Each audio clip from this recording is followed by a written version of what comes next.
Hi there, hope you're enjoying Wise Folks. I'm Kevin Wagner and I'm joined with Chad McGillivray from GetMyKit.ca. Chad, thanks very much for joining us. Thank you for having me. I feel like people around Vancouver Island are familiar with Get My Kit, but I don't know if they're familiar with the story. Tell us a bit about how you started Get My Kit. Definitely. So Get My Kit is an island-owned and operated company. I started this company in 2016. I read an article about a 9-year-old boy in Japan that was left alone, trapped in his apartment for 6 days.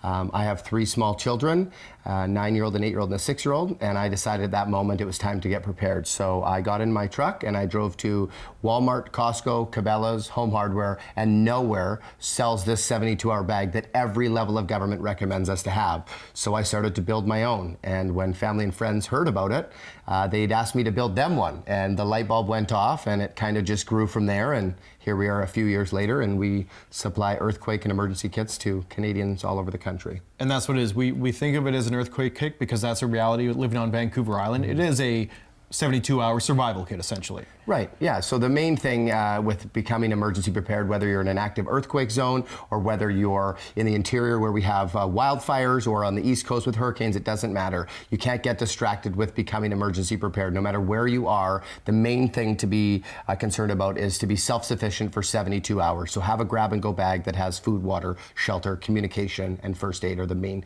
components that you should have.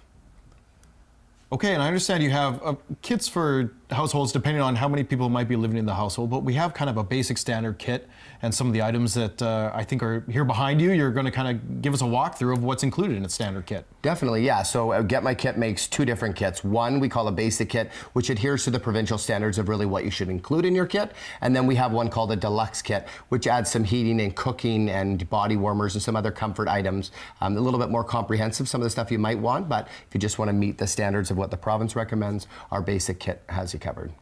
Well, now Chad is going to give us a bit of a rundown on one of the kits from GetMyKit.ca. And I think, Chad, when people think of emergency kits and emergency preparedness, we primarily think of food and water, and I think that's precisely where your kit begins. Definitely, it certainly does. So inside of all of our emergency kits, we include a 3,600 calorie food bar.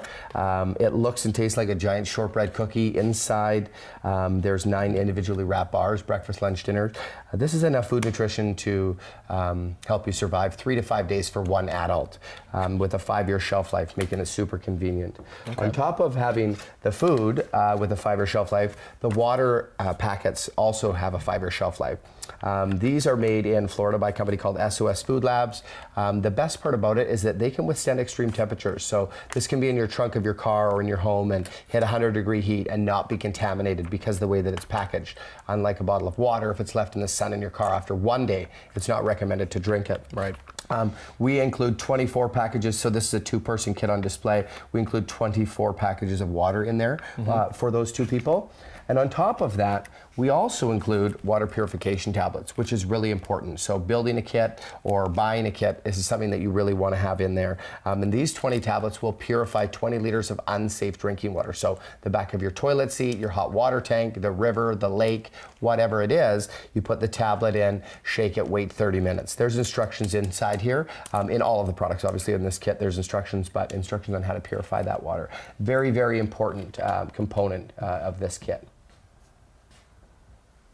Sure enough, that's interesting on the food and the water side. And then I think the third component we often think of is food, water, we think then shelter as well. And I see that we have a shelter included in the kit as well. Definitely, we have a shelter included in the kit. Let me tell you, this is not the Hilton Hotel. This is emergency shelter. But if you've been displaced from your home and looking around at what some of your neighbors have not done to get prepared, right, you're definitely going to feel like you're staying at the Hilton. It is very simple to set up. Their instructions are on the back, and it is a key component of our emergency kit here. Yes, for sure. And the other thing I have to ask, because I'm highly curious. I think you commented on this earlier off camera. There was this item here looked like just kind of a simple radio, but it's much more than that. 100%. So this is a crank flashlight and radio, which some of the viewers probably have seen and you've probably seen before as well. Sure. But on top of it being a crank flashlight radio, it's also a cell phone charger. And it's also solar powered. So you're able to put this in the direct sunlight and charge your cell phone all day with no batteries. Right. Or run the radio all day with no batteries. On top of that, when you take it out of the direct sunlight, it also has a lithium battery in here that holds a 2-hour charge. So once you bring it into the house, you can still use it for all the different functions that it has. Every one of our home emergency kits includes one of these. And I should mention too that it does take AAA batteries as well. Okay. So there's multiple ways to charge it. It's got multiple functions with a siren and a red flashing light. It's a pretty awesome little unit.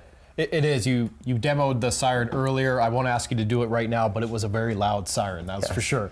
Definitely. And then beyond kind of our food, water, shelter, there's other components that are equally important in the kit as well.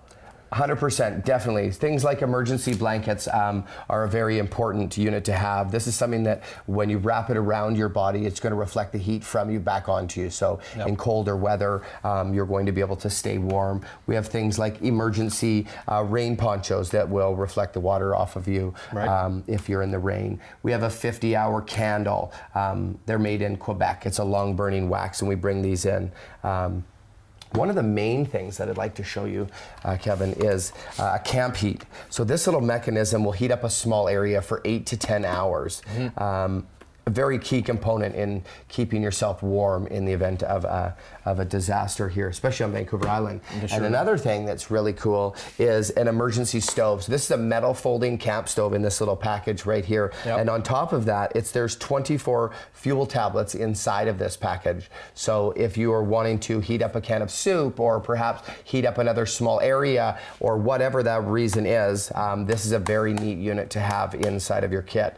Now, we do include things like can openers if you had some soup, or light sticks and extra gloves and body warmers. The list just goes on. There are so many components that are important when becoming prepared. The best part is they all come inside of these inside of our red bag here. Sure enough. And I think this was kind of our basic kit, like you said, is recommended by various levels of government. We have our deluxe kit. It's really an impressive kit. It really kind of just demonstrates some very simple basic necessities. And I think we're all guilty of understanding, yes, I should get one. We should get one of those kind of in our possession, but maybe we haven't followed through and done that quite yet. So thank you so much for sharing what's involved with these kits. This is really something I think people should be considering. Thank you.